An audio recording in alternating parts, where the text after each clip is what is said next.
वसुदेवसुतं देवं कंसचाणूरमर्दनम् देवकी परमानन्दम् कृष्णं वन्दे जगद्गुरु। आप सभी वैष्णव जनों के चरणों में दंडवत प्रणाम। हरे कृष्णा। श्रीमद् भगवद गीता का 6वां अध्याय आत्म संयम योग, जिसे ध्यान योग भी कहा जाता है, उसके माध्यम से हम आप सब सत्संग लाभ प्राप्त कर रहे हैं। भगवद गीता में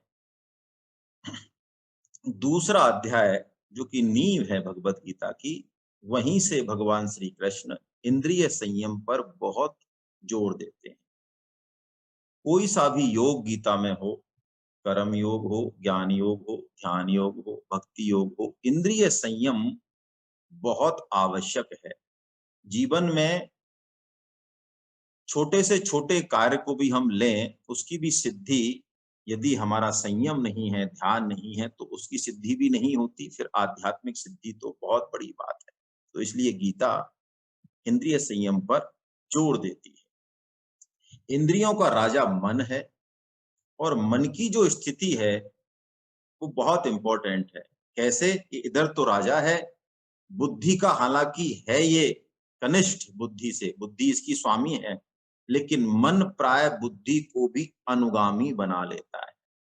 इसलिए शास्त्रों में आया है कि हमारे उत्थान और पतन में मन बहुत बड़ा कारण है, महत्वपूर्ण है मन, है ना। भगवान ने सबके तीन तीन भेद बताए, ज्ञान, धृति, बुद्धि, लेकिन मन के नहीं बताए। मन को तो भगवान ने कहा मन मना भव मद भक्तो, तू मुझ में लगा दे मन, है ना।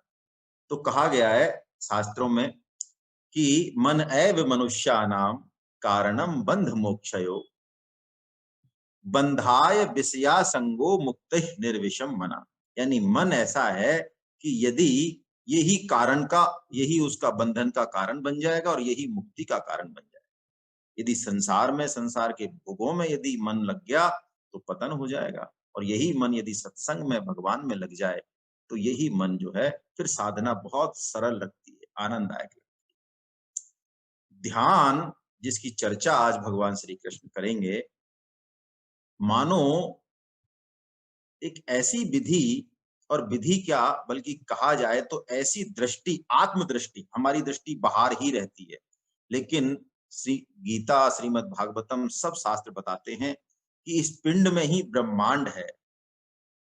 भगवान भी गीता में 3 जगह कहते हैं कि मैं हृदय में अंतर्यामी रूप से बैठा हुआ हूं, लेकिन अनुभव में नहीं आते, उनसे बातचीत नहीं होती। तो मानो ध्यान उनको अनुभव करने की, उनसे बातचीत करने की, उनसे दिशा निर्देश लेने की प्रक्रिया है। ये कब तक होगा, कब होगा? प्राय हम राग और आसक्ति में लिपटे रहते हैं। थोड़ा सा उससे ऊपर उठें, जीवन में थोड़ा साक्षी भाव आए, समता भाव आए। बिना साक्षी भाव आए समता नहीं आएगी। देखिए, किसी तीसरी पार्टी का झगड़ा हो जिसको हम नहीं जाने, तो उसमें हमारी समता बनी रहती है। कोई बंटवारा करना हो, कोई बात सुननी हो, क्योंकि हमारा राग और द्वेष किसी पक्ष से नहीं है, स्वतः ही हमारी समता आ जाती है उसमें। भाई किसी को भी हम तो बिल्कुल नियम अनुसार बात कहेंगे, लेकिन खुद के लिए वो समता नहीं रहती, है ना। तो क्या सूत्र हुआ?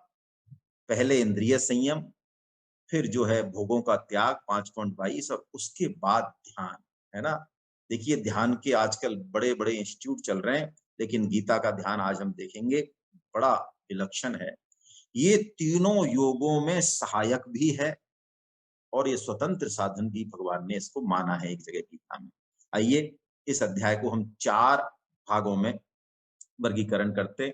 सबसे पहले तो भगवान कर्म योग का सार, मानो कर्म योग और सांख्य योग के बारे में अब तक जो कहा, फिर उसको ये गीता की शैली है, 5-4 अध्यायों में जो कहा उसको सिर्फ और सिर्फ एक श्लोक में भगवान बिल्कुल सार संक्षिप्त कर देंगे, है ना।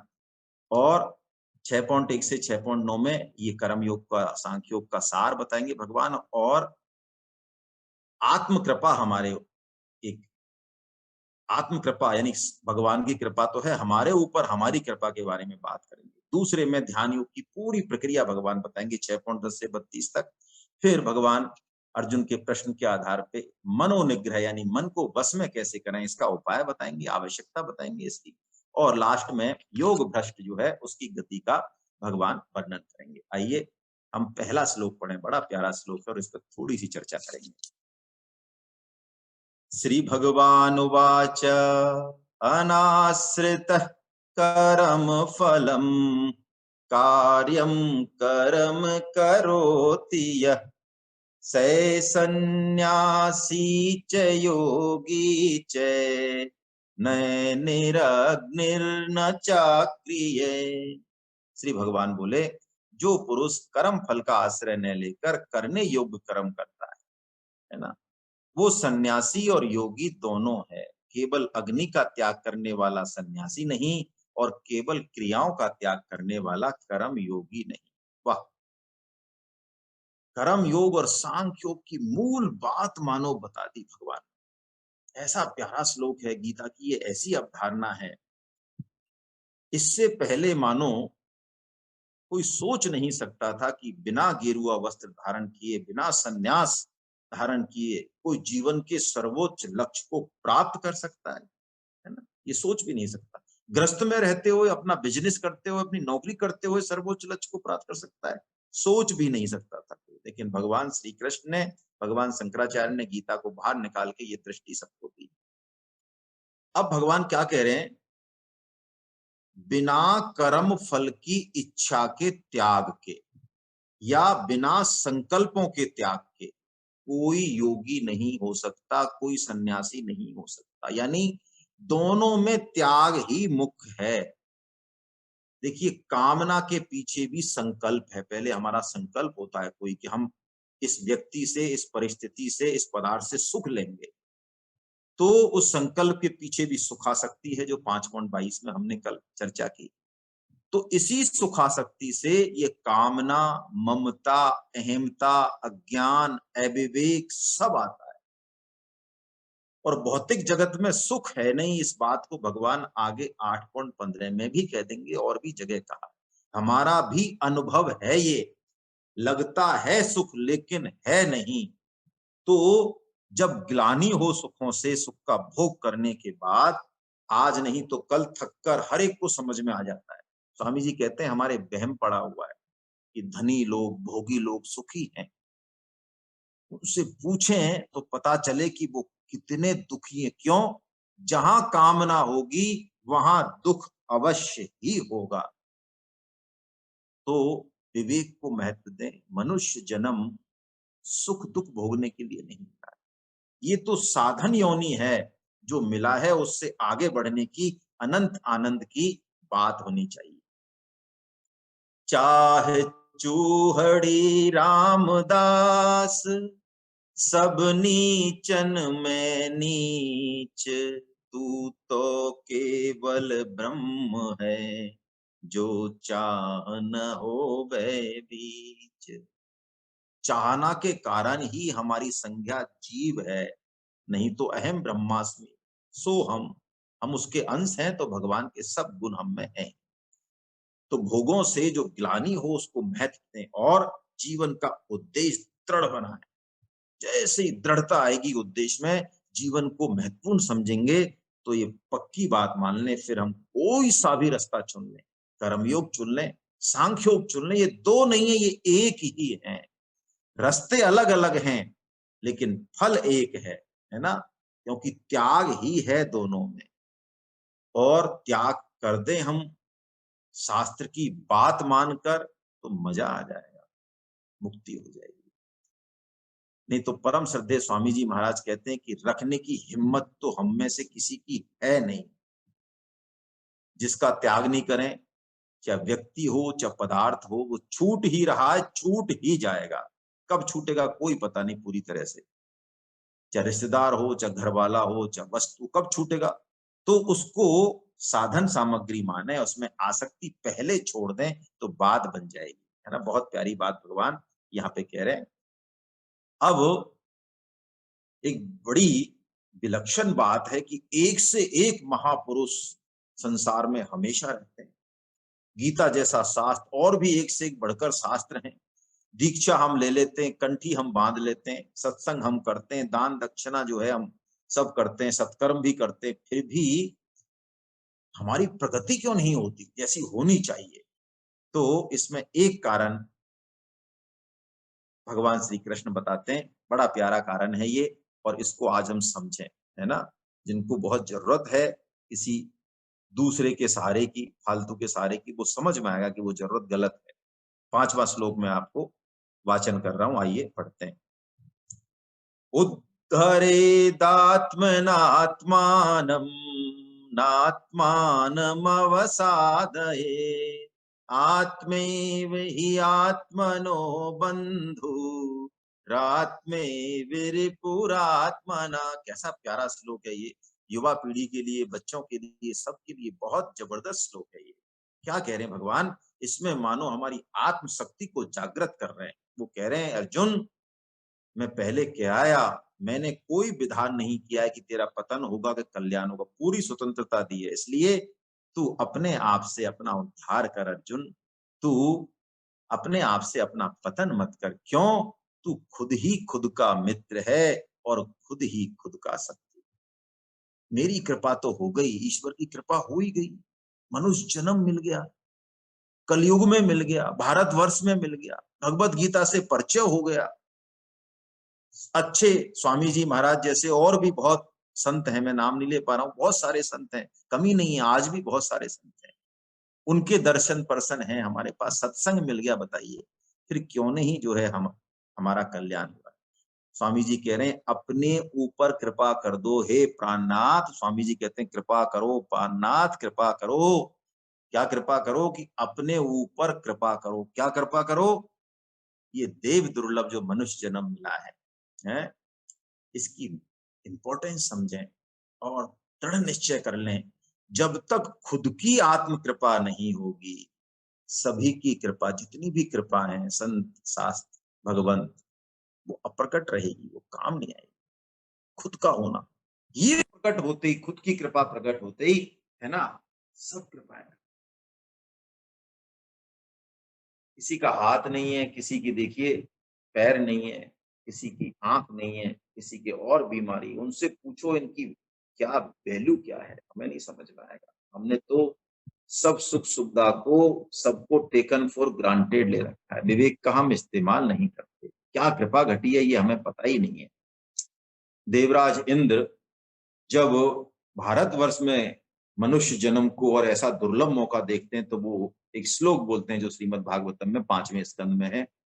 अहो अमीशाम किम शोभनम प्रसन्न ऐसा सुदितम स्वयं हरि। वो कह रहे हैं, ऐसा क्या कर दिया इन्होंने, क्या भगवान की कृपा का बादल ही फट गया, जो इनको मनुष्य जन्म दे दिया, भारत वर्ष में दे दिया और कलयुग में दे दिया।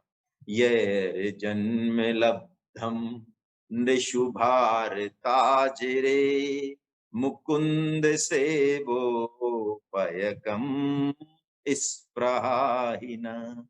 वो कहते हैं, ऐसा दुर्लभ जन्म है कि भगवान को भी ये मनुष्य प्रेम कर सकता है, भगवान भी इसके साथ खेलना चाहते हैं। तो जीवन का उद्देश्य दृढ़ कर लें और थोड़ा सा आगे बढ़ें, एक कदम बढ़ेंगे, भगवान की कृपा प्रकट होने के लिए मनो तैयार ही है। मानस में एक बहुत सुंदर प्रकरण है, भगवान श्री राम समुद्र को लांघना चाह रहे हैं, तो विचार बना, युक्ति आई कि पुल बना दिया जाए इस पर। तो नल और नील पुल बना रहे हैं, है ना। पुल बनाने के बाद पता चला पुल तैयार हो गया, तो सेना की तरफ देखा तो पता चला ये सेना तो इतनी 18 जूतब बंदर, पदम 18 जूतब बंदर, इतनी सेना है, ये इस पुल पे जो बना है ये 1 योजन वाला चौड़ा, इस पे तो जा ही नहीं पाएगी। तो बड़ी समस्या हो गई। तो जामवंत जी आए भगवान के पास कि प्रभु ये तो सेना तो महीनों में पार नहीं होगी। इस पुल से तो भगवान ने कहा चलो मुझे दिखाओ कहाँ पुल बना है। तो भगवान पुल के नजदीक खड़े हुए, बिल्कुल नजदीक, और समुद्र पे पूरी दृष्टि डाल रहे हैं। तो समुद्र के जितने भी जीव हैं, व्हेल मछली, उससे भी बड़े-बड़े जीव, वो भगवान के दर्शन करने के लिए, आनंद के लिए मानो एकदम से जो है ऊपर आ गए। तुलसीदास जी वर्णन कर रहे हैं, सेतु बंद ढिंग चढ़ी रघुराई, चितब कृपाल सिंधु बहुताई, देखन कहूँ प्रभु करुणा कंदा, प्रगट भये सब जलचर वृंदा, प्रभु ही बिलोकत तरहि न टारे, मगन भये हरि रूप, मन हर्षित सब भये सुखारे, तिनकी ओट न देखिए बारी, और मगन भये हरि रूप निहार।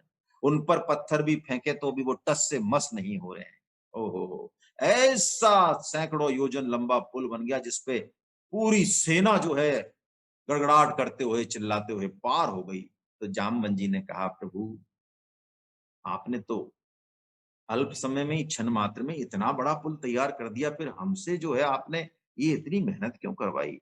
तो भगवान ने कहा कि जामवंत जी, यदि आप अपने पुरुषार्थ का पुल नहीं बनाते, तो मैं अपनी कृपा का पुल जो है फिर कहाँ बनाता? तो जीवन का लक्ष्य एक कर लें, भगवान की कृपा का अनुभव कर लें। जैसे कि पृथ्वीराज चौहान को उनके साथ जो चंदर बरदाई कवि था, हैं? ये कहानी आपने पढ़ी होगी इतिहास में। वो एक लक्ष्य देता है उसको, उसको बंद कर देता है, आंखें फोड़ देता है ना? कि 4 बांस 24 गज अंगुल अष्ट प्रमाण, और ताऊ पर सुल्तान है, मत चूके चौहान। तो शब्द भेदी बाण लगाते हैं पृथ्वीराज चौहान, और वो सुल्तान जो है नीचे आ गए। ऐसा लक्ष्य हमारा हो जाए, फिर ऐसा लक्ष्य होते ही ये समता जिसको योग कहते हैं, वो होने लगेगी। पहले तो पदार्थों के प्रति समता आएगी। प्राय हम में से कई साधक इस स्थिति पे हैं कि जिनको बहुत ज्यादा फर्क नहीं पड़ता, कोई गाड़ी आए, घर आए, है ना, थोड़ा नुकसान भी हो जाए, नहीं पड़ता। पदार्थों में समता पहले आती है, सरल है। उसके बाद व्यक्तियों में समता, समता, समदर्शन, समवर्तन नहीं, कल हमने चर्चा की। सब व्यक्तियों से एक जैसा व्यवहार नहीं होगा, है ना? व्यवहार तो यथा योग्य होगा, लेकिन समता आ जाएगी सबके प्रति। अच्छा करे चाहे बुरा करे, व्यवहार कर देंगे यथा योग्य, अंदर से उसके प्रति राग और द्वेष नहीं होगा। जैसे कि कबीर जी कहते हैं, कबीरा खड़ा बाजार में, मांगे सबकी खैर, ना काहू से दोस्ती, ना काहू से बैर। स्वामी जी इसके लिए 6 बंदरों का मंत्र देते हैं। गांधी जी के तो 3 बंदर हैं, स्वामी जी के 6 बंदर हैं। बड़े प्यारे बंदर हैं। तो 3 तो वही गांधी जी के ही हैं, है ना? बुरा मत देखो, बुरा मत सुनो, बुरा मत करो हाथ से। अब स्वामी जी ने 3 और दिए, इन 3 के पीछे 3 है मूल में, तब जाके होंगे ये 3। उन्होंने कहा, बुरा मत सोचो, बुरा मत चाहो, और बुरा भी किसी को मत समझो। सब भगवान के अंश हैं, है ना? तो आइए अब भगवान ध्यान की चर्चा करते हैं। मैं बीच में आपको एक निवेदन करूं, आप सबको जो है बहुत-बहुत धन उसका बधाइयाँ। नवरात्रे चालू हो गए और आप में से बहुत जोर-शोर से नवरात्रा बहुत से साधक करते हैं। यदि किसी के दिमाग में ये हो, एक प्रश्न मुझे पूछा था किसी ने कि नवरात्रा में क्या करें? करने चाहिए कि नहीं करने चाहिए? देखो, नवरात्रा में मेरा तो आपसे निवेदन है, आप जो है रामचरितमानस का पाठ कीजिए, है ना? नवा पारायण नहीं कर पाए, कोई बात नहीं, मास पारायण कर लें। शुरुआत कर दें अभी, है ना? और बेहतर हो यदि हम बच्चों को पास बैठाएँ और बजाय किसी और की कहानी सुनाने के खुद ही सुनाएँ। देखो कैसे जो है राजा राम वनवास चले गए, कैसे उन्होंने क्या किया। रामचरितमानस बच्चों में संस्कार डालने का अचूक अकाट उपाय है। गीता तो समझ में नहीं आएगी देखो भाई, हैं? लेकिन रामचरितमानस में उसमें कहानियाँ हैं, महाभारत में कहानियाँ हैं। तो 1 घंटे, 2 घंटे, 3 घंटे पाठ करें, अर्थ सहित करें। कोई लय की, कोई नियम की कोई जरूरत नहीं है ना? बस अपना आराम से समझें उसको पूरी तरह, पहले एक-एक चौपाई को खुद समझें। देखें इसका क्या अर्थ है, क्या भाव है, और बच्चे को, किसी को, 1-2 को उनसे पढ़वाएँ। बड़ा प्यारा ये, ऐसा आप कर सकते हैं। आइए, अब ध्यान की प्रक्रिया के बारे में जो है भगवान बता रहे हैं। देखो, पहले हम भगवत गीता के आधार पे ध्यान का लक्ष्य समझ लें भई।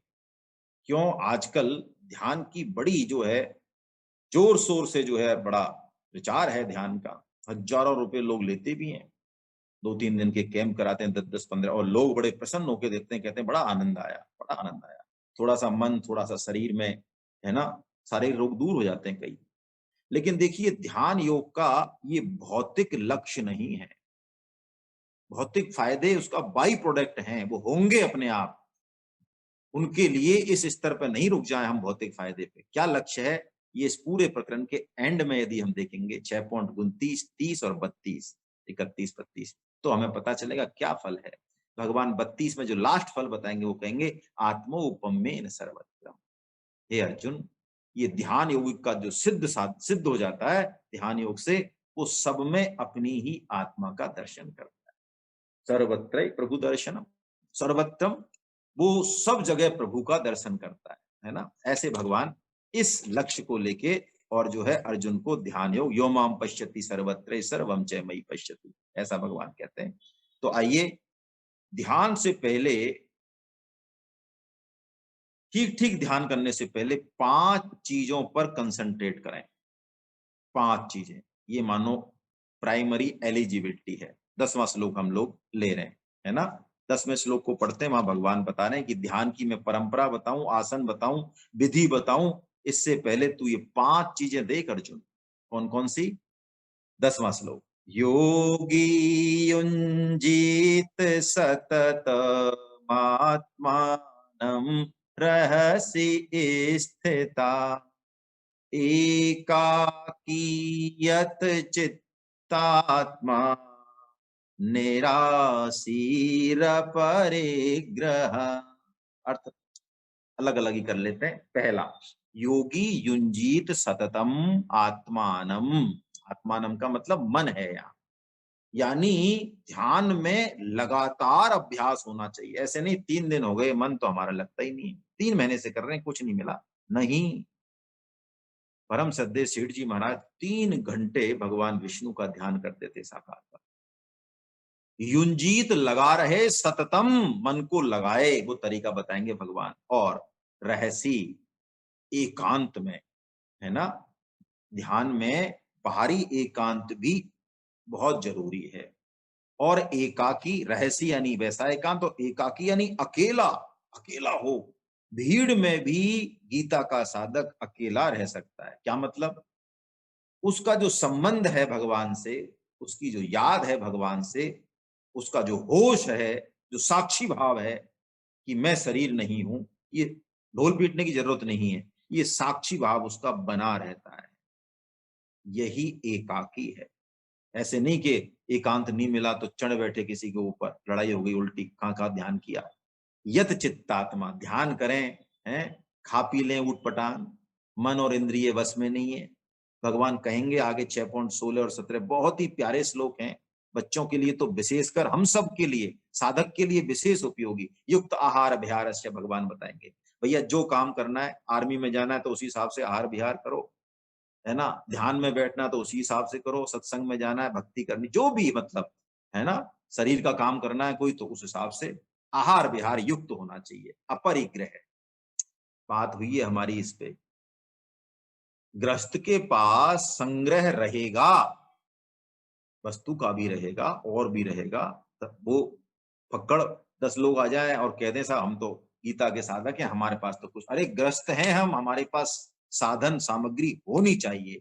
लेकिन गीता ये कहती है अपरिग्रह का मतलब स्वयत्व नहीं हो, उसमें से अपना उतना ही है जितनी हमारी आवश्यकता है, उसके अलावा स्वयत्व नहीं है, दूसरों का है। जैसे कोई हमारे गिरवी रख जाए कोई चीज, कि साहब देखो ये चीज है ना, ये 1 लाख रुपए आप रख दो, मैं ले जाऊंगा। तो वो रखे रहते हैं 1 महीने, रखें खूब ठीक है, लेकिन हम अपना नहीं मानते उनको। ऐसे ही स्वामी जी कहते हैं, यावत भ्रियेत जठरम, जितनी भूख है, जितनी आवश्यकता है, तावत सत्वम ही देहि नाम, उतना ही माने अपना, अधिकम यो अभिमन्येते सस्तेनो दंडम अर्हति, अधिक यदि मानता है तो उसको दंड मिलना चाहिए। और 5वां निराशी, ध्यान से कोई भी भौतिक इच्छा नहीं करे। यदि भौतिक सिद्धि की, भौतिक इच्छाओं की बात करी तो फिर ध्यान सिद्ध नहीं होगा। और इस एकाकी से ही, इस निराशी से ही एकाकी घटेगा। एकाकी बाहर का अकेलापन है, लेकिन निराशी से अंदर का अकेलापन जागृत होगा, है ना। भगवान बैठने का आसन बताते हैं, कोई नाम नहीं लेते, वो कहते हैं रीढ़ की हड्डी, ग्रीवा और सिर, ये तीनों एक सीध में रहने चाहिए अर्जुन, तू फिर बैठ किसी भी आसन में, ऐसा विलक्षण, है ना। और कैसे ध्यान लगाना है, आंखों को कैसे जो है करना है, और आहार और विहार, इस पर भगवान बहुत बोलते हैं। एक गीता प्रेस की किताब है, मुझे अचानक याद आया, जीवनचर्या विज्ञान, आप सबको जो है वो पढ़नी चाहिए। करीब 40 रुपए की है, विलक्षण किताब है। रामकिशन भैया जो गीता प्रेस में है, उन्होंने हमें करीब 8 साल पहले कभी रिकमेंड की थी। बहुत प्यारी किताब है, मिल जाएगी गीता प्रेस पे, जीवनचर्या विज्ञान। एक और है, क्या करें क्या ना करें, है ना। ये 2 किताबें आप जो है ला सकते हैं, इसमें पढ़ सकते हैं, बहुत ही उपयोगी जानकारी उसमें मिलेगी, है ना। तो उसमें यही है उन दोनों किताबों में कि तामसी भोजन, तामसी ये सोशल मीडिया, रात तक जगना, है, सुबह पड़े रहना, ये सब भाई छोड़ दें ये सब, है ना। फालतू की ज्ञान की बात नहीं करें कि इनसे क्या होता है ना। प्रथम सीढ़ी तो चढ़ी नहीं जाए, सुखासक्ति के कारण, मन की कामना के कारण, और बात करें पीएचडी की तो ये शोभा नहीं देता। मुझे अपने साथ की एक घटना याद आती है, हालांकि अपना कहना नहीं चाहिए उदाहरण। इंजीनियरिंग कॉलेज में हमारे एक योग के टीचर थे, प्रोफेसर पीसी जैन, बड़े विलक्षण व्यक्तित्व थे। वो सुबह 5 बजे क्लास लगाते थे योग की। हमारा इंटरेस्ट तो था, लेकिन हम रात को 1-1, 2-2 बजे तक जो है, तो उन्होंने पकड़ा एक दिन कि तुम भाई आसन वासन करते हो और क्या है तुम्हारे शरीर साथ नहीं तुम्हारा, नहीं सब 2 बजे सोते हैं। हम तो बड़े गर्व से बोले ऐसे पढ़ाई, तो उनका कल से आपको आने की जरूरत नहीं, आप पधारो आराम से, सोते ही रहो आप, है ना, सो इस जिंदगी में। बड़े वैसे थे वो बहुत।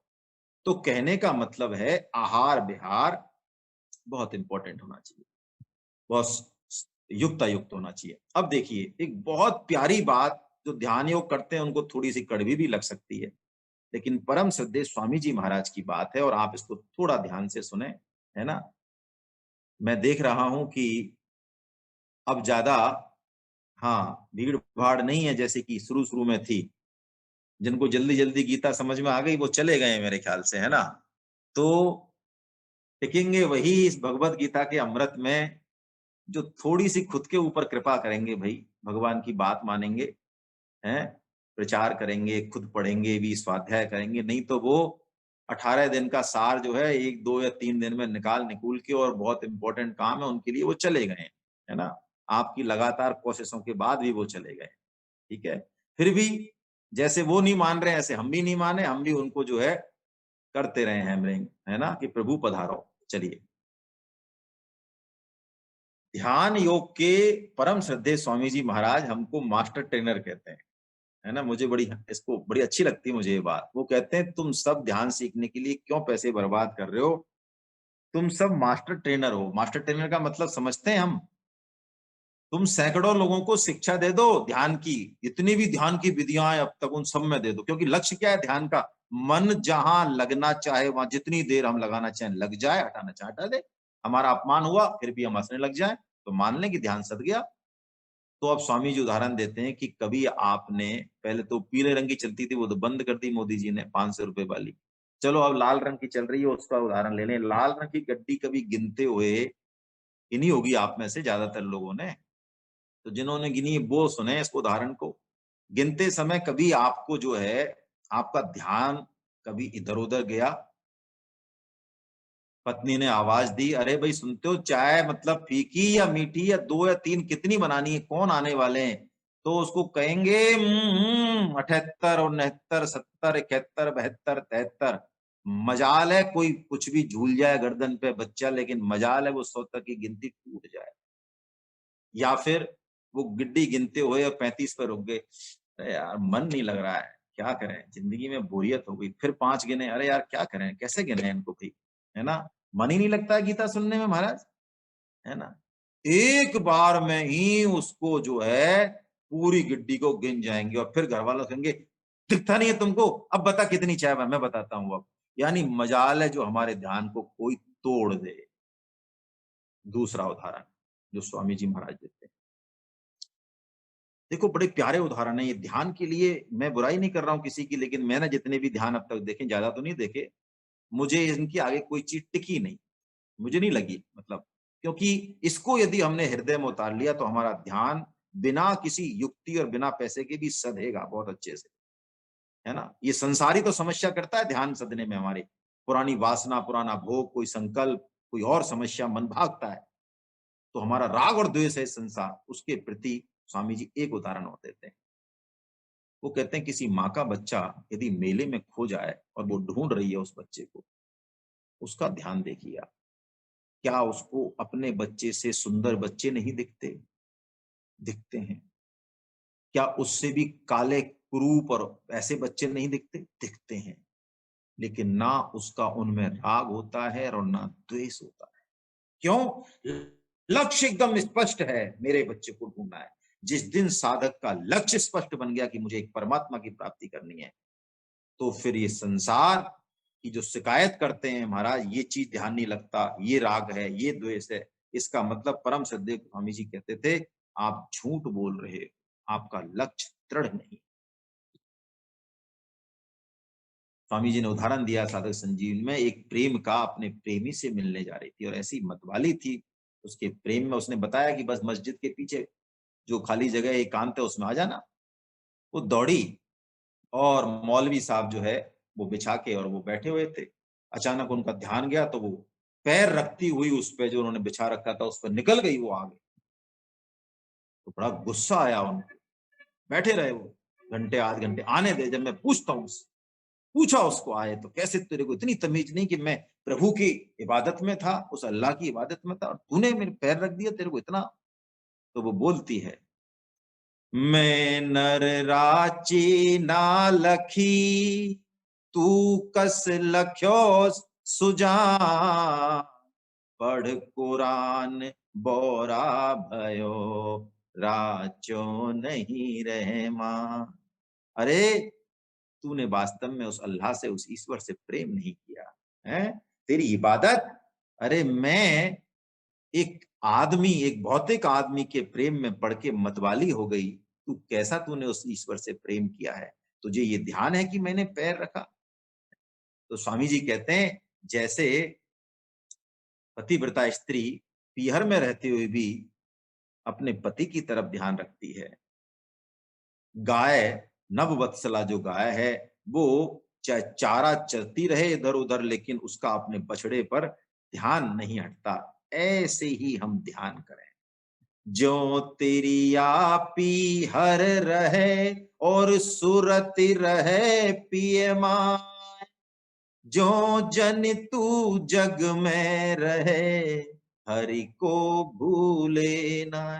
कोई फर्क नहीं पड़ता बाहर से हम क्या क्रिया कर रहे हैं, जो ध्यान सिद्ध है उनको हम पहचान नहीं पाते हैं। ये ध्यानी कहता है, फिर ये अपनी आत्मा में ही उस परमात्मा का दर्शन कहता है, फिर ये इसके बोल निकलते हैं, बोलने नहीं पड़ते, हम तो बोलते हैं। फिर ये कहता है अहम ब्रह्मास्मि, अरे मैं वही तो हूं, सो हम, मैं वही ब्रह्म ही तो हूं। अपनी आत्मा सर्वम खल विदम ब्रह्मा, इसको सब जगह वही ब्रह्म दिखाई देता है, यही इसका फल है। आत्मोपमेन सर्वत्रम समम यो पश्यति अर्जुन, अर्जुन वो सब जगह फिर मुझे देखता है। अब रामकृष्ण परमहंस इसी स्तर के सिद्ध हैं। जिन्होंने रामकृष्ण परमहंस जी को पढ़ा होगा, सुना होगा, उनको पता होगा उनके गले में, जैसे स्वामी जी महाराज के कैंसर था, ऐसे उनके गले में भी बहुत भयंकर, इवन की ऐसी हालत हो गई कि लास्ट में तो वो पानी का घूंट निकलने में उनको बड़ी दिक्कत आती। सभी शिष्य उनसे प्रार्थना करते, माँ से कह के अपना जरा ये गला ठीक करा लो ना, कम से कम भोजन तो, हम प्रसाद तो पवा दें आपको। एक दिन ईश्वर चंद विद्यासागर आए, बहुत सम्मान करते थे उनका, वो भी उनका सम्मान, दोनों सम्मान करते थे। उन्होंने उनको कहा अरे आप योगी हैं, माँ का पूरा आशीर्वाद है, आप मांग लो उनसे। विवेकानंद जी भी उस दिन थे, वो भी जिद पे अड़ गए, हमारे लिए मांगिए आप, हमारे, इन्होंने मना किया, नहीं हमारे लिए मांग। गए वो अंदर और आए तो मुंह लटका हुआ था। पूछा विवेकानंद जी ने, क्या हुआ गुरुदेव? तो बोले, बड़े ग्लानि से बोले कि मैंने कहा माँ, ये मेरा गला ठीक कर दे, मैं पानी भी नहीं कर पाता, भोजन भी नहीं पाता हूँ। तो माँ बोली, क्यों रे, तू इतने गले हैं संसार में, क्या उन गलों से तू नहीं पाता? तुझे अपना ही गला चाहिए? बिल्कुल मुंह लटका के रामकृष्ण परमहंस जी। ये ध्यान योग का साधन, आत्मोपम्येन सर्वत्र समम यो पश्यति अर्जुना। यही बात भगवान कहते हैं 30वें और 32वें श्लोक में, अर्जुन यो माम पश्यति सर्वत्र, वो सब जगह मुझे देखता है, तो मैं कहाँ छुपूं उससे? वो नामदेव के आगे कुत्ते का रूप धर के आते हैं, तो नामदेव कहते हैं, प्रभु क्यों भाग रहे हो रोटी लेके? ये आपको ही तो मैं भोग लगा के खाऊंगा, मैं तो आपके बिना पाता ही नहीं, जरा चुपड़ तो लेने दो मेरे को, इन रोटियों को भाग क्यों रहो मुंह में दबा के, है ना, आपके गले में अटक जाएंगी, मेरे तो कोई दिक्कत नहीं है। तो भगवान वो कुत्ते का रूप छोड़ के और वास्तविक रूप में प्रकट हो जाते हैं। आइए, ऐसा विलक्षण ये अध्याय। अब अर्जुन प्रश्न करते हैं कि प्रभु आपने तो मुझसे कह दिया कि ये ध्यान करो और ऐसे ऐसे करो, ऐसे ऐसे आंख कान नाक पिचकाओ, मन को ये करो, लेकिन मैं तो, आहा हा, क्या प्रश्न है अर्जुन का, और भगवान क्या क्या विलक्षण वक्तव्य है। देखिए देखिए भगवान कैसे अर्जुन को जरूरत पड़ती है तो वाणी का वज्र चलाते हैं उसके ऊपर, कुतस्त्व कस्मल मिदम, खड़ा हो अर्जुन, उत्तिष्ठ। और यहाँ अर्जुन जो कहता है उसका समर्थन करते हैं भगवान। अर्जुन कहता है, 34वां श्लोक में ले रहा हूं, चंचलम ही माना कृष्णा प्रमाथि बलभद्रम तस्याहम निग्रहम मन्ये वायोर्विसुदुष्करम।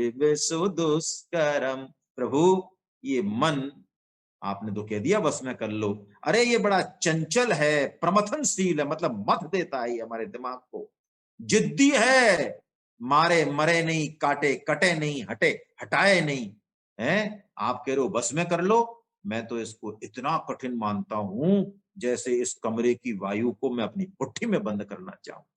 तो भगवान जवाब देते हैं, अर्जुन, हाँ अर्जुन, बात तो तू ठीक कह रहा है, डांटते नहीं है।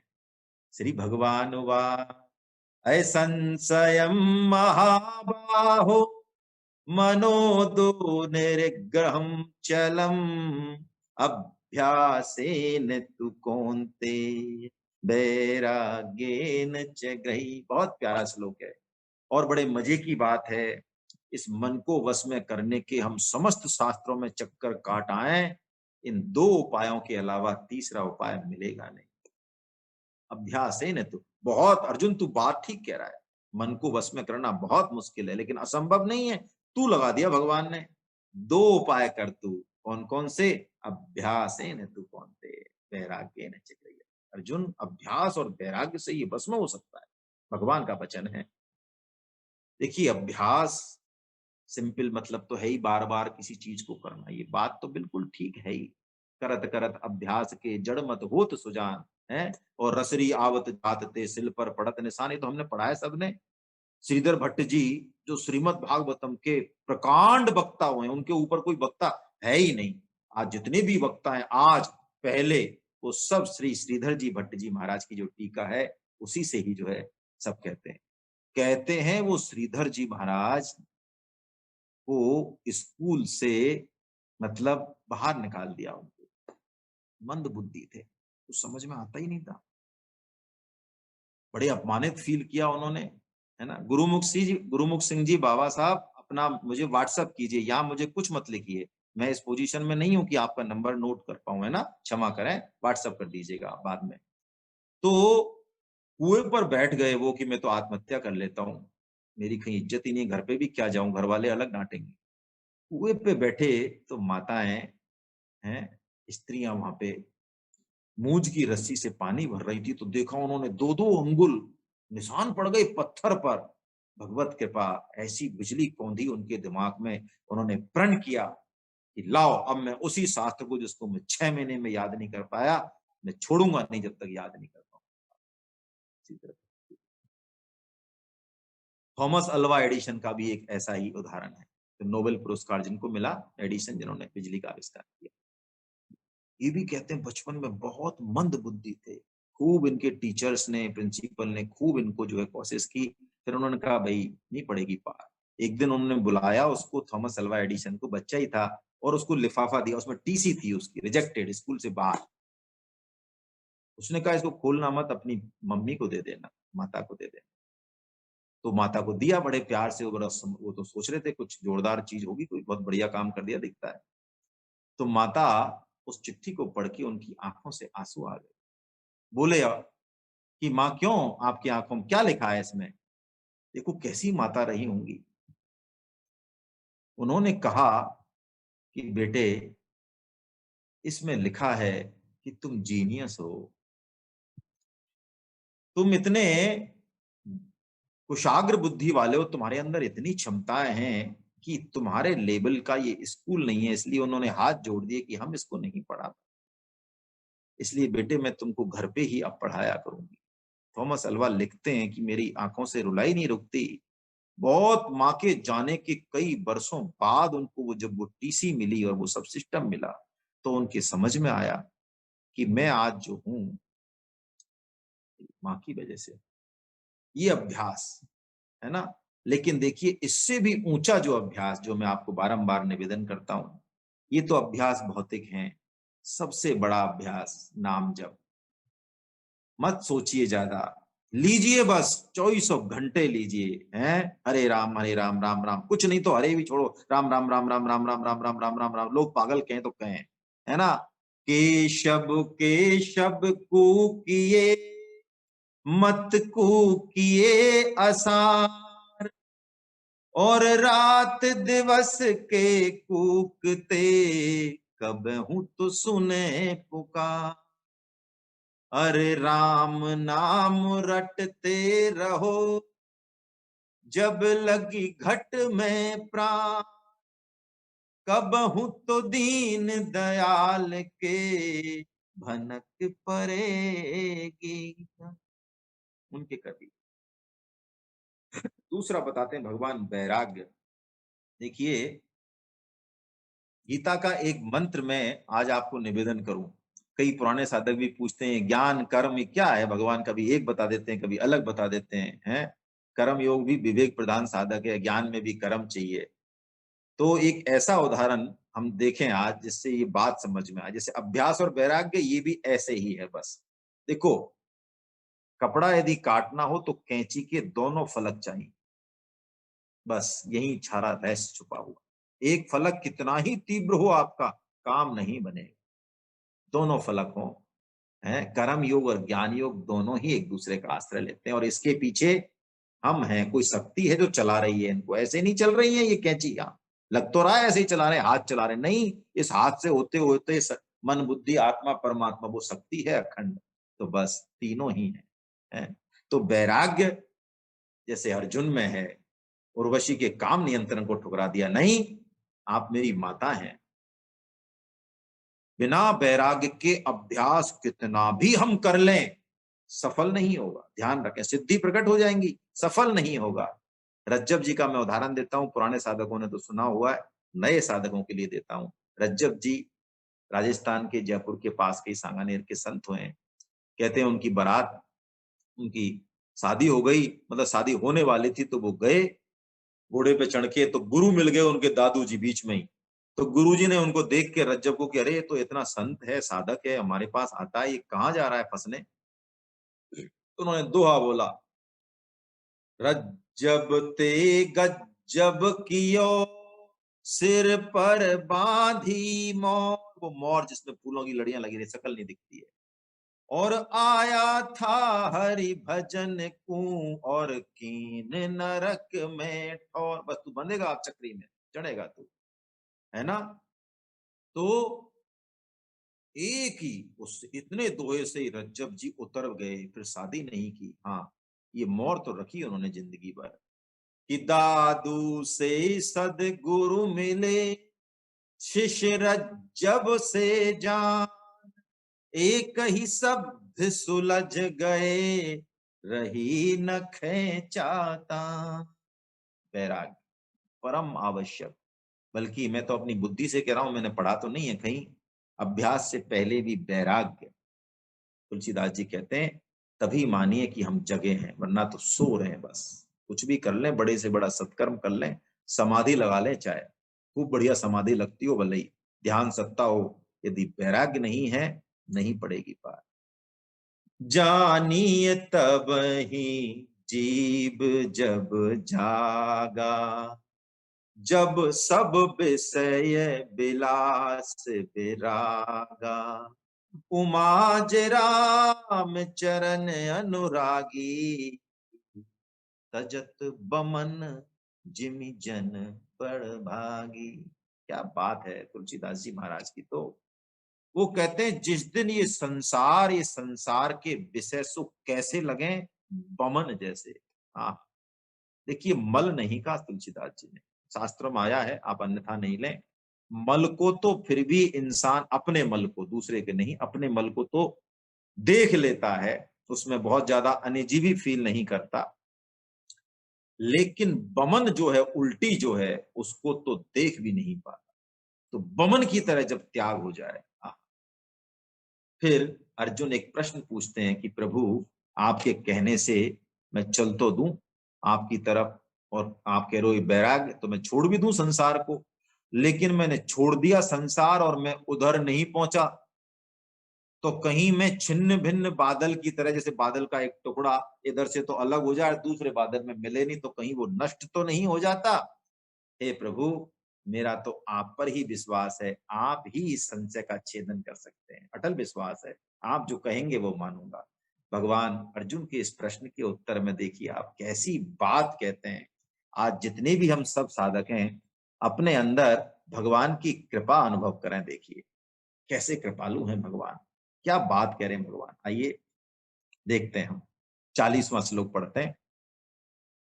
पार्थ नैवेह नामुत्र विनाशस्तस्य विद्यते, न हि कल्याण कृत कश्चित दुर्गतिम तात गच्छति।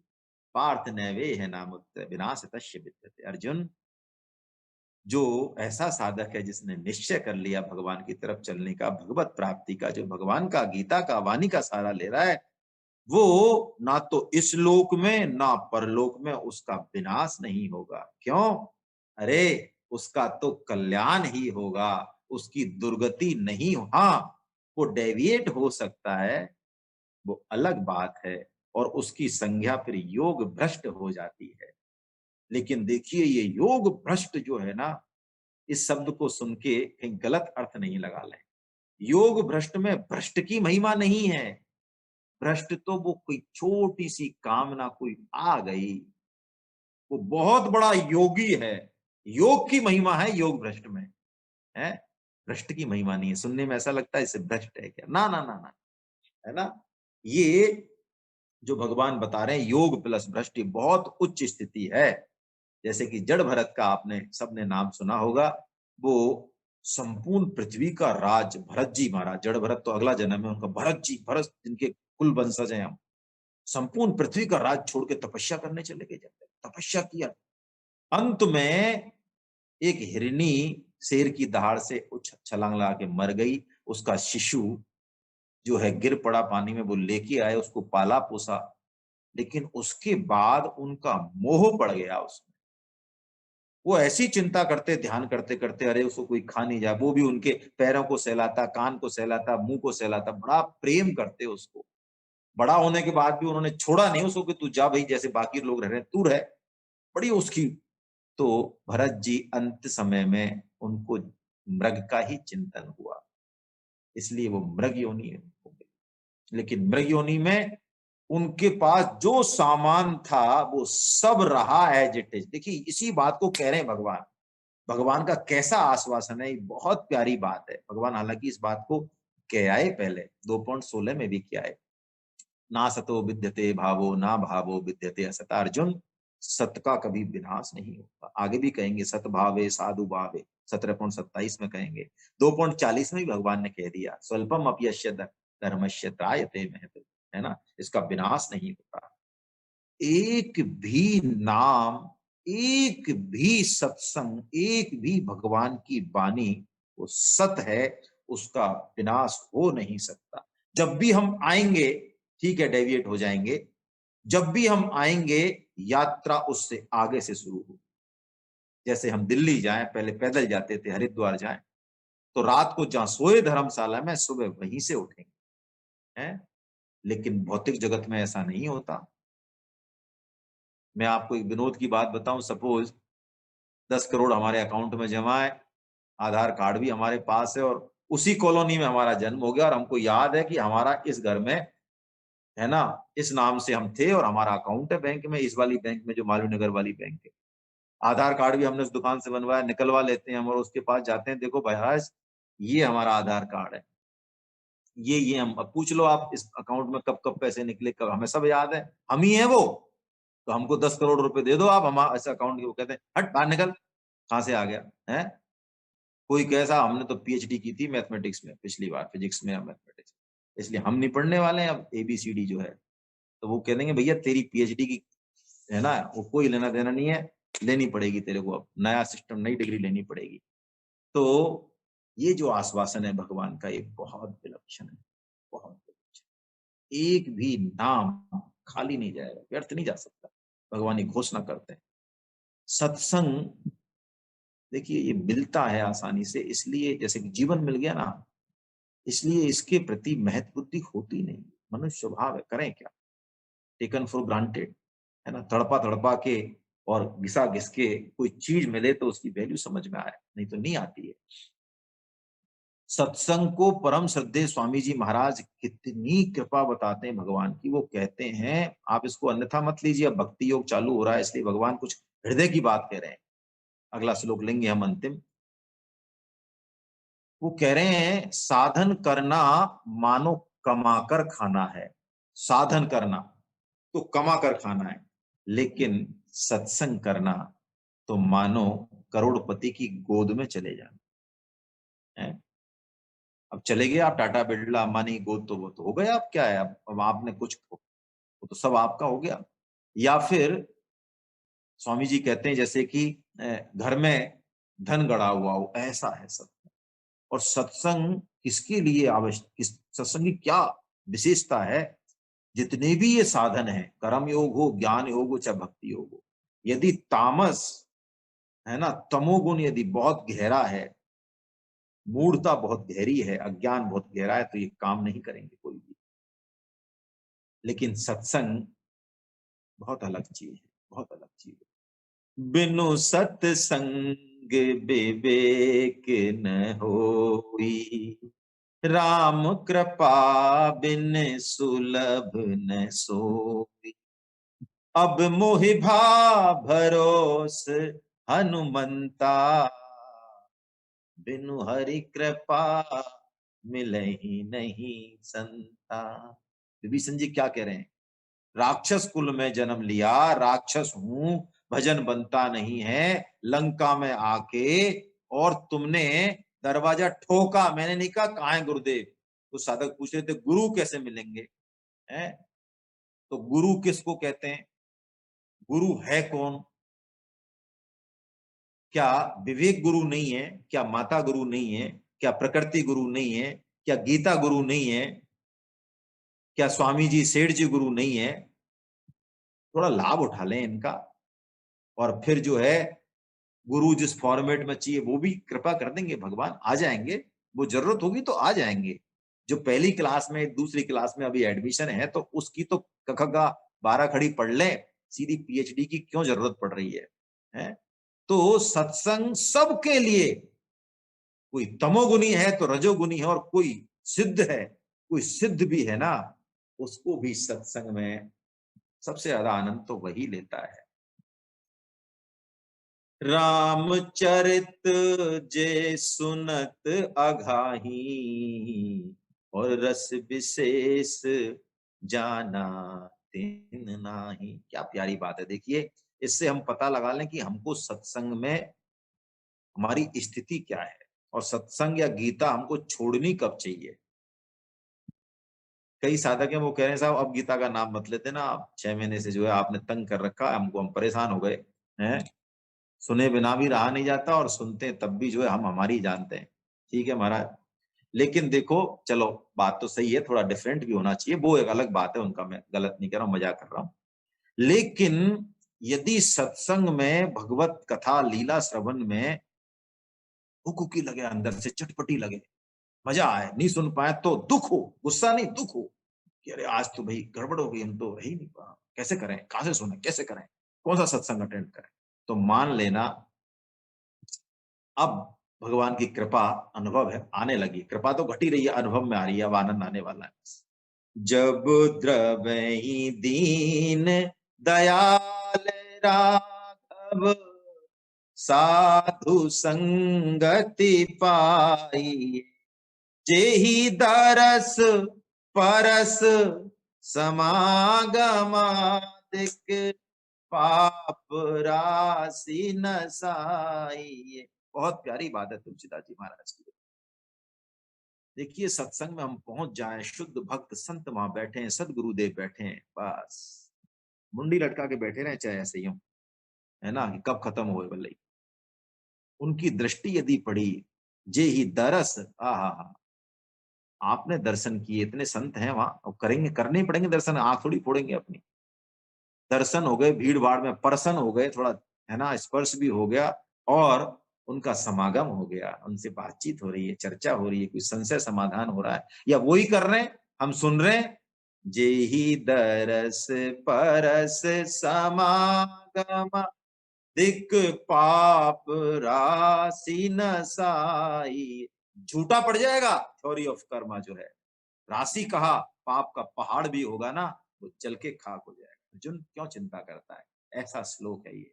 अब भगवान योग भ्रष्ट की दो गतियां बताते हैं, देखिए वो कहते हैं एक तो ऐसा योग भ्रष्ट होता है जिसके अंदर उच्च स्थिति में भी थोड़ी सी वासना आ जाती है कि यार ये ब्रह्मलोक के सुख, ये इंद्र जो है और ये अप्सराएं हैं, और ये क्या देखे तो सही, तो क्या इनका कैसा नाच गान है, ब्रह्मा जी का सुख कैसा है, जरा देख तो ले एक बार।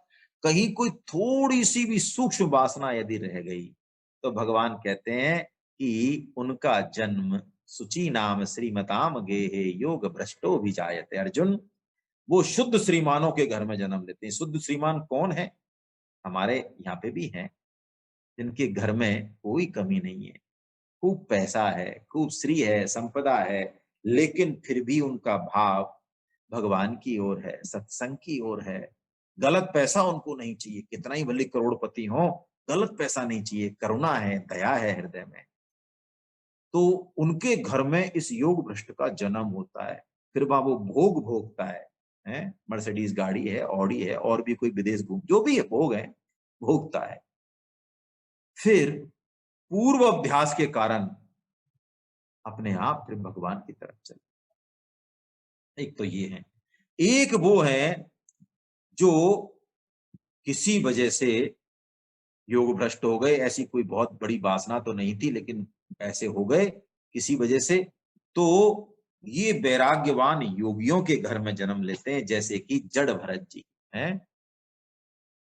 उनको तो वहां बड़े बड़े योगी उनके खानदान में ही होते हैं, वंश में ही होते हैं, बड़े बड़े ऋषि महर्षि, तो वहां तो बस उनका काम ही एक है कि बस तपस्या ही तपस्या करते हैं, और वो उनका फिर अंतिम जन्म होता है।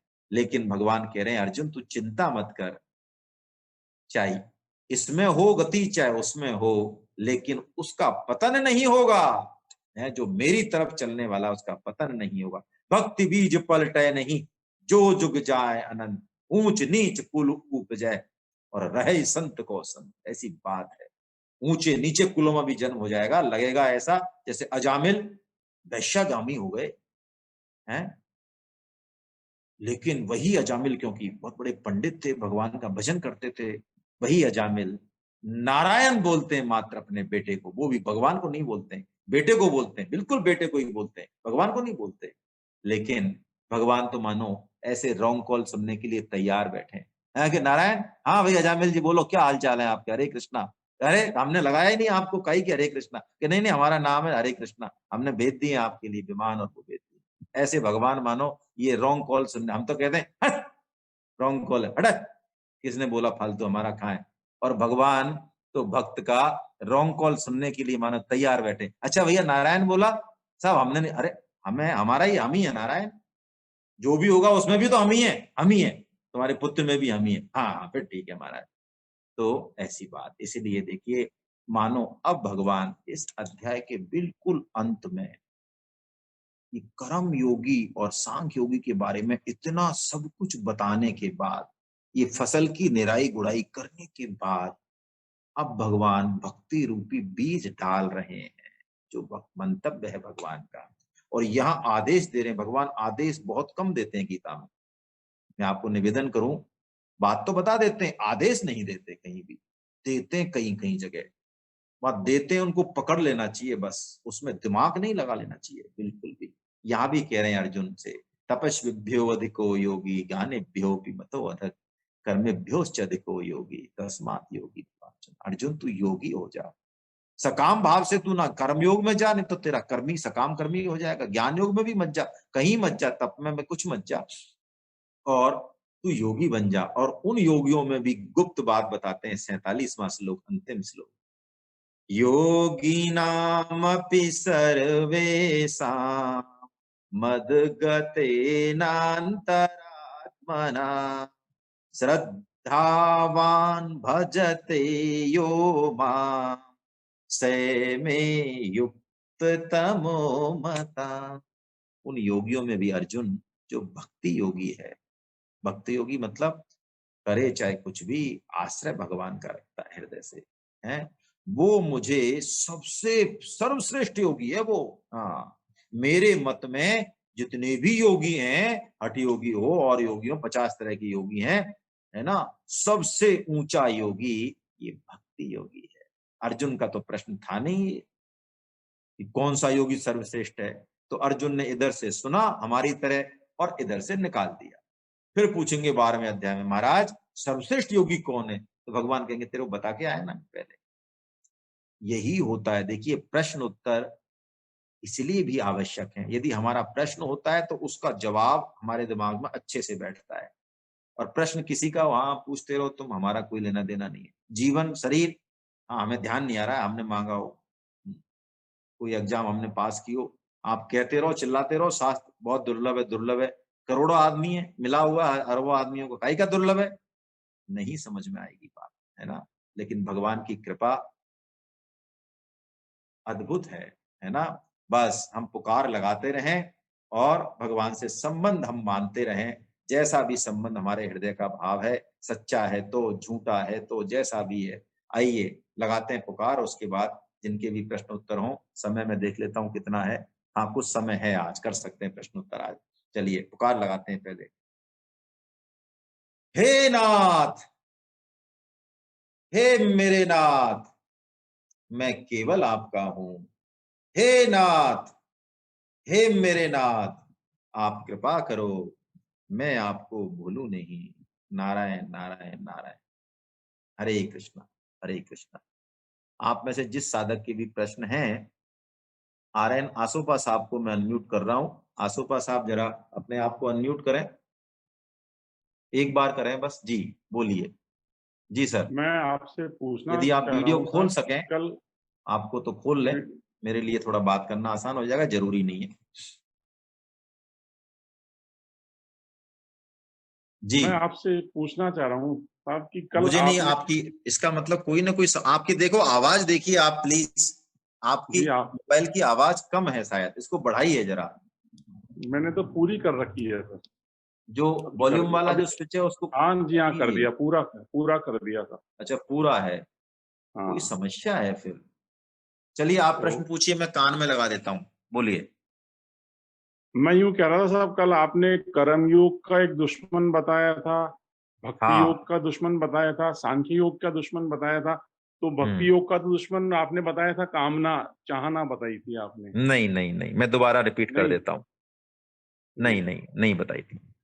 बहुत अच्छा आप प्रश्न जो बताइए है सर। आशुपा साहब पूछ रहे हैं। अब मेरे को आवाज सुनाई नहीं दी कि अब मैं बोल रहा हूँ, है ना, मैंने कान जी पे लगा के सुना था। चारों, हाँ, बहुत अच्छा प्रश्न है आशुपा साहब का, आपको बड़ा आभार आपका। देखिए, चारों योगों में हमको अपने दुश्मन पहचान लेने चाहिए, है ना। जी हम जिस योग में चलना चाहे, दुश्मन को पता, दुश्मन यदि वो हमारे अंदर बैठा है तो फिर गड़बड़ हो जाएगा। देखो, ध्यान योग में सबसे बड़ा दुश्मन है आलस्य, प्रमाद, आलस्य, हाँ जी, है ना। आलस्य नींद प्रमाद। आएगी बढ़िया, जी ध्यान चला, अरे आज तो बड़ा ध्यान आया साहब, बड़ा आनंद आया बहुत, तो पड़ोसी कहेंगे खर्राटे भर रहे थे महाराज, ये हमको और नहीं करने दिया। कर्म योग में स्वार्थ बुद्धि, सब कुछ कहने समझाने के बाद भी, जितना भी धन है, शरीर है, सब है ना, बस टोकन मनी देते रहे। 10 लाख पड़ा है, 10 रुपए देके कह रहे हैं हमारे ISI मौत होगा महाराज हमारे ऊपर कर्म योगी की, देखो हमने 10 रुपए दिए ना। स्वार्थ योग। ये स्वार्थ बुद्धि, इससे कर्म योग नहीं होगा। ज्ञान योग में देहाभिमान, मैं हाँ ये शरीर भी हूं, है। है ना, ये सबसे सूक्ष्म है। ये बिल्कुल, इसलिए ज्ञानी, प्राय लोग ज्ञान योग के पथ पे चलते हैं लेकिन बहुत ऊंचे चढ़ के और नीचे गिरते हैं वो। और भक्ति योग में जो बाधा है, वो भगवान की कृपा को अनुभव नहीं करना, जी है ना।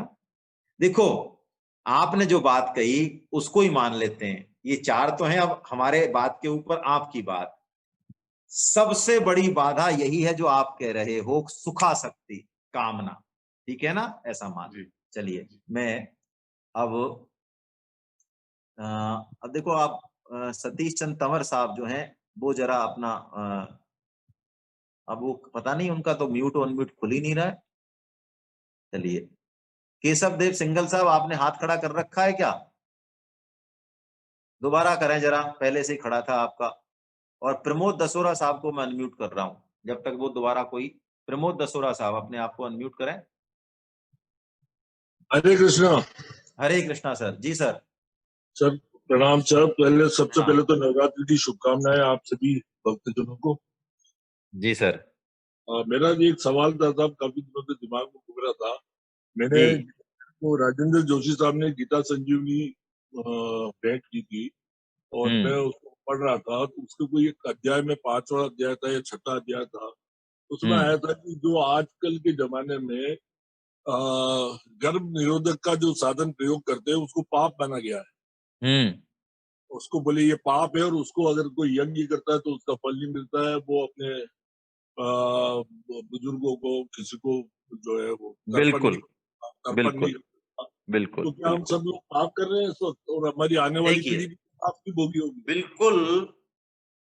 अब ऐसा है, किसी गलत काम को सब लोग करने लग जाएं, ये कोई तर्क नहीं हो सकता कि सभी लोग कर रहे हैं तो ये पाप नहीं होगा। शास्त्र जो कह रहा है, परम सद्य स्वामी जी ने बहुत स्पष्ट कहा है, हम गर्भ निरोधक का इस्तेमाल क्यों करते हैं?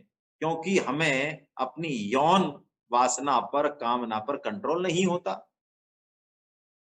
लेकिन हम कामना का नियंत्रण करें बजाय कि जो है, और उसका प्रयोग करके और स्वच्छंद जो है अपनी मौत को, देखिए, सुखते क्रियते रामा भोगा पश्चात दंत शरीरे रोगा, है ना। वीर को हमारे यहाँ शक्ति माना है, और वीर संचय के बिना, एक कहते हैं नाड़ी खुलती है, बिना उस नाड़ी के खुले, बिना पुरुषार्थ के, बिना उसके इंद्रिय संयम के, किसी भी शास्त्र की बात की जो गहराई है वो समझ नहीं आएगी। दूसरी बात, हम, कोई जीव जो घर में आना चाहता है, यदि हम उसका गर्भपात करा देते हैं तो ये ब्रह्म हत्या से भी बड़ी हत्या है। क्यों? भगवान के विधान में बहुत क्रूर उसकी नियति होती है। जीव आ गया, लेकिन अब हम कह रहे हैं हमें 3 नहीं चाहिए या 2 नहीं चाहिए या 4 नहीं चाहिए या लड़की नहीं चाहिए और फलाना नहीं चाहिए। उसकी, उसको जो है, उसको खत्म कर देना वो बहुत ही यंत्रणादायक है। उसका वीडियो आप देखेंगे तो शायद जिंदगी में इसके बारे में सोचेंगे भी नहीं। और एक एक आत्मा, एक जीव जो आता आपके घर और उसका कल्याण हो सकता था, क्योंकि आप थोड़े अच्छे हैं, साधक हैं, वो भी आपने उसमें आड़ लगा दी, ये बहुत बड़ा पाप है, बिल्कुल है पाप, है ना सर। अब मैं, यहाँ ये मैं देखिए इन्होंने नाम नहीं लिख रखा है, 5AA 5A61, कृपया नाम लिखा करें भी, अपने आप को अनम्यूट करें। माफ करना था। 5AA 5A 761, आपने हाथ खड़ा कर रखा है, चलिए कोई बात नहीं। चलिए, और किसी के मन में कोई बात हो तो पूछ सकते, नहीं तो कोई बात नहीं। बहुत अच्छा, बहुत ही बढ़िया जो है, आपकी कोई शंका हो तो आप अवश्य जो है। दसोरा साहब कुछ और कहना चाह रहे हैं क्या? मुझे ऐसा लग रहा है। 1 मिनट में दोबारा करता हूं आपको। हाँ, कुछ और कहना चाह रहे हैं सर? अनम्यूट करें अपने आप को। हाँ जी, जी सर, मैं ये कह रहा हूँ कि सरकार ने नियम ऐसे बना रखे हैं कि 3 बच्चे वाला चुनाव नहीं लड़ सकता, 3 बच्चे वालों को इंक्रीमेंट नहीं मिलेगा, वो नहीं मिलेगा, ये सब चीजों का पालन करें। चलिए, मैं आपसे या ही प्रश्न पूछता हूं, इसके उत्तर में। सरकार ने ये नियम हर देश में हर जाति के लिए क्यों नहीं लागू कर रखे? ये सरकार ने हाँ नियम हाँ, बना दिया, इसके पीछे वही वही कमजोरी किसकी है? सरकार के वो नियम ही होने से शास्त्र की बात क्या गलत हो जाएगी? नहीं, आप किस वो ही तरह का बात मैं वितर्क कर कहना रहे चाह हैं? रहा हूँ साहब, वो ही बात मैं कहना चाह रहा हूँ कि हम लोगों में आम धारणा ये है कि हमारे हिंदू धर्म में तो ये मान्य है और दूसरा जो धर्म है वो इसको मानता नहीं है। हाँ, ये हमारी जो है, हम लोग ये मान के चलते हैं कि हम हमारे तो धर्म हमको अलाउ कर रहा है और उनका धर्म अलाउ नहीं करता है। देखिए, सरकार की नीति बहुत अलग तरीके से चलती है, वो आप सब इसको समझते हैं, इसमें कोई बहुत अलग बात नहीं है। अपनी हाँ कमजोरी की तरफ हम ध्यान दें पहले, है ना? सरकार क्या कह रही है इसका आसरा नहीं ले, ठीक है ना? चलिए, गोविंद जय जय गोपाल जय जय, गोविंद जय जय गोपाल जय जय, राधा रमन हरि गोविंद जय जय, राधा रमण हरि गोविंद जय जय, गोविंद जय जय गोपाल जय जय, गोविंद जय जय गोपाल जय जय, राधा रमन हरि गोविंद जय जय, राधा रमण हरि गोविंद जय जय, राधा रमन हरि गोविंद जय जय, राधा रमण हरि गोविंद जय जय, नाम संकीर्तनम यस्य नाम संकीर्तनम यस्य सर्व पाप प्रणाशनम, सर्व पाप प्रणाशनम, प्रणामो दुःख समनस्तम नमामि हरिं परम।